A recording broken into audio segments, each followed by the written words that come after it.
आज मैं अपनी वीडियो में शाहीन बाग का जिक्र करने वाली हूं और आप लोगों को एक ऐसी सच्चाई बताने वाली हूं जो शायद आप सबके मन को पूरी तरीके से झंझोड़ के रख देगा और ये सवाल पूछने पे मजबूर कर दिया जाएगा, क्या हिंदुस्तान में हिंदुओं को रहना गुनाह है?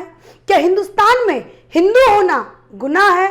या फिर जिस तरीके से कश्मीर से कश्मीरी पंडितों को भगाया था, क्या दिल्ली से भी हिंदुओं को भगाया जाएगा? ये सवाल आप लोगों को पूछने पे मजबूर कर देगा। लेकिन उससे पहले मैं केजरीवाल जी की दिल्ली के अस्पतालों का पोल खोलना चाहती हूं और आप लोगों के सामने एक वीडियो दिखाना चाहती हूं। इस वीडियो में दिल्ली के सरकारी डॉक्टर्स खुद केजरीवाल की पोल खोल रहे हैं। जरा कुछ नजर इस वीडियो पे डालिए। हम दिल्ली गवर्नमेंट के अंबेडकर हॉस्पिटल के स्टाफ हैं। हम सब पेशेंट की केयर करते करते कोरोना पॉजिटिव हो गए हैं। आज ये देखिए केजरीवाल जी ने हमें कितनी अच्छी फैसिलिटी दी है। ये देखिए आप, यहाँ ना पानी की सुविधा है, ना खाने की सुविधा है, ना टॉयलेट है, कुछ नहीं है। ये देखिए मेरे साथ ही हमारे 2 स्टाफ और हैं। हमें बहुत अच्छी फैसिलिटी मिल रही है यहाँ, बहुत अच्छा सिला मिला। हमने पेशेंट की केयर करी है, हम पॉजिटिव हो गए हैं। अब इसके बाद हमारे घर वालों का क्या होगा हमें नहीं पता। हमें इतनी अच्छी फैसिलिटी मिल रही है तो उनको तो इससे भी अच्छी मिलेगी। चार या 5 घंटे हो गए हमारे को, किसी ने ना पानी की पूछा है ना खाने की पूछा है। अभी रात के 9 सवा 9 बजने को आए हैं, ना कोई किसी ने खाने के लिए पूछा है अभी तक, ना पानी की कोई व्यवस्था नहीं हो रही यहाँ पे। और दूसरे मरीज़ भी आए जा रहे हैं, उनके साथ हमारे को रुका हुआ है यहाँ पे। हमारे यहाँ 4-5 पेशेंट सिक आ चुके हैं और उन्हीं के बीच हमें बिठा रखा है। हमारी कंडीशन और भी ज़्यादा वर्स हो सकती है और ना हमें कोई खाना दे रहा है, ना कोई पानी के लिए पूछ रहा है।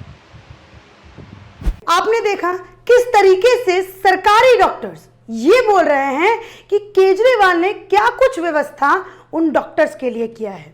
वही डॉक्टर्स जो मरीजों का इलाज करते करते, उनका देखभाल करते करते खुद कोरोना से संक्रमित हो गए, खुद कोरोना पॉजिटिव हो गए। उनका दिल्ली के अस्पतालों में कोई ख्याल और कोई देखभाल नहीं देखा जा रहा है। और तो और उन डॉक्टर्स ने यह भी कहा कि पिछले 4-5 घंटों से उनके पास न कोई खाना के लिए पूछने आया है और ना ही कोई उनको पानी देने आया है। ये हाल है दिल्ली के सरकारी डॉक्टर्स का और ये हाल है दिल्ली के सरकारी अस्पतालों का, जिन अस्पतालों का डंका बजाया करते थे केजरीवाल अपनी चुनावी यात्रा में और कहा करते थे कि यूपी बिहार से लोग आते हैं 500 रुपये की टिकट पे, लेकिन 5000 का इलाज दिल्ली के सरकारी अस्पतालों से लेके चले जाते हैं। लेकिन शायद आज वही केजरीवाल जो अपने सरकारी अस्पताल का डंका पीटा करते थे, आज उन्हीं के अस्पतालों में काम करने वाले सरकारी डॉक्टर्स का ख्याल केजरीवाल सरकार नहीं रख पा रही है, या फिर आप कहिए केजरीवाल जी खुद नहीं रख पा रहे हैं। लेकिन मुआवजे के तौर पे, लेकिन योजनाओं के तौर पे तो केजरीवाल ने पूरी तरीके से ये साफ कर दिया कि डॉक्टर्स को अगर कोरोना से कुछ हो जाता है, अपने काम करते करते उनको कोरोना से संक्रमण अगर वो हो जाते हैं, कोरोना से उनकी जान चली जाती है, तो केजरीवाल सरकार 1 करोड़ का मुआवजा डॉक्टर्स को देगी। तो सोचिए, अगर डॉक्टर ही चला जाएगा, डॉक्टर ही मर जाएगा, तो फिर उसका परिवार क्या करेगा उस 1 करोड़ रुपए का? उस 1 करोड़ रुपए का क्या मोल जब उसका बच्चा ही उसके पास नहीं रहेगा?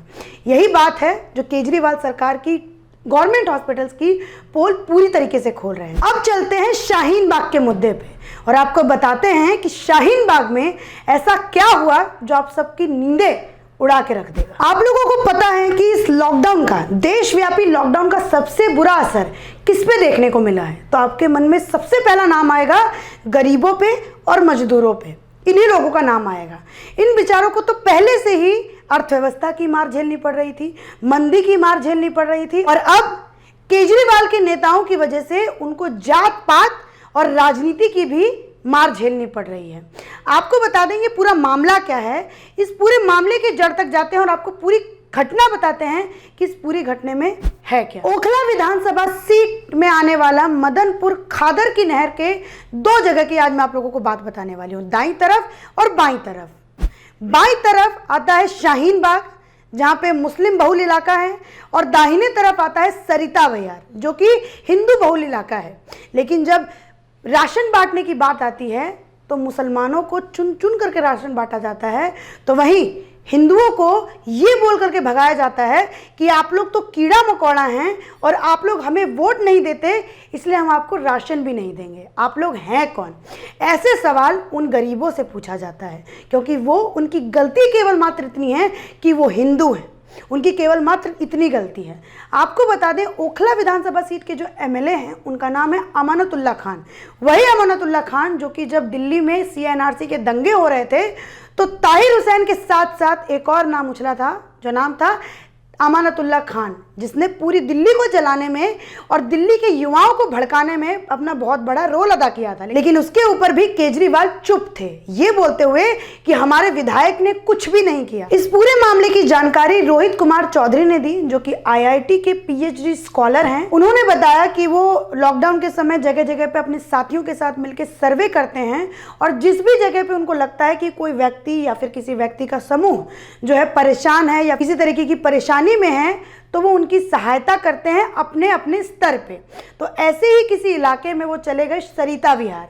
सरिता विहार जाने के बाद ये पता चला कि ओखला के एमएलए अमानतुल्लाह खान और उनके पार्टी के जो नेता हैं, उन्होंने उन सरिता विहार में रहने वाले लोगों के साथ भेदभाव किया है और राशन लेने जब ये लोग जाते हैं तो ये बोल करके भगा देते हैं कि तुम तो कीड़े मकोड़े हो, तुमको कौन पूछता है, और तुमको हम राशन इसलिए नहीं देंगे क्योंकि तुम गैर मुस्लिम हो और तुम हिंदू हो, इसलिए हम तुमको राशन नहीं देंगे। और तो और तुम लोगों ने वोट नहीं दिया है, इसलिए हम तुम्हें राशन नहीं देंगे। बोलते हैं कि नाले तो कीड़ा मकोड़ा पड़े हैं वो लोग, ऐसे बोलते हैं। कौन बोलते हैं, क्या बोलते हैं? ये बोलते हैं जहाँ ऑफिस में जाओ तो कहते हैं उधर नाले वाले से ले, उधर के तो कीड़ा मकोड़ा है।